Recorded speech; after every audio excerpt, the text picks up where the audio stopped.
এই ছোট্ট মেয়েটি তাকিয়ে দেখে একটি সাপ তার দিকে তাকিয়ে আছে, কিন্তু সে জানতো না এই সাপটি তাকে তার শিকার বানিয়ে ফেলেছে আগেই। কিন্তু একটি কৃষক এসে সেই সাপটিকে ধরে ফেলে এবং মেয়েটিকে বলে কোনো সময় লাল রঙের সাপের কাছে যাবে না।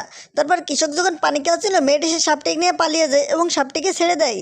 তারপর সাপটিও প্রতিজ্ঞা করে এই মেয়েটিকে ছেড়ে কখনো যাবে না। তারপর 10 বছর কেটে যায়। তারপর সাপটি দেখে তার হাজব্যান্ড তাকে অনেক মারপিট করে এবং গ্রামের লোকজন তাকে অনেক খারাপ কথা শোনায়। মেয়েটি তখন আকাশের দিকে তাকায় এবং অনেক প্রার্থনা করে যেন তাদের সাজা হয়। সাপটি তখনই তার মনের বাসনা পূর্ণ করে এবং তাদের মারতে থাকে। তারপর মেয়েটির আরও একটি ইচ্ছা ছিল, সে ছেলে হতে চায়।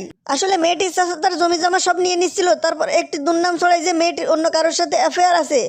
কিন্তু সাপটি তার ইচ্ছা পূরণ করার জন্য একটা নাটক সাজায়। মেয়েটি যখন রাতে ঘুমিয়েছিল তখন সাপটি একটু জাদু করে তার গায়ের তেল তার মুখের উপর রেখে দেয়। মুখের উপর রাখার কারণে সকালবেলা উঠে দেখে সে একজন ছেলে হয়ে গেছে। তারপর মেয়েটি সকালে উঠে দেখে তার সামনে কোনো মানুষ বা দেবতা বসে আছে, কিন্তু তারপরই দেখা যায় সে একজন সাপ হয়ে যায়। তারপর মেয়েটি এটা দেখে অজ্ঞান হয়ে যায়। আসলে সাপটি চেয়েছিল মেয়েটি এই জায়গাটা ছেড়ে দেবে এবং নতুন জীবন শুরু করবে, কিন্তু সে যখন ছেলে হয়ে গেছিল সে জায়গাটা ছাড়তে চাইছিল না। তো বন্ধুরা, পার্ট 2 দেখার জন্য চ্যানেলটি সাবস্ক্রাইব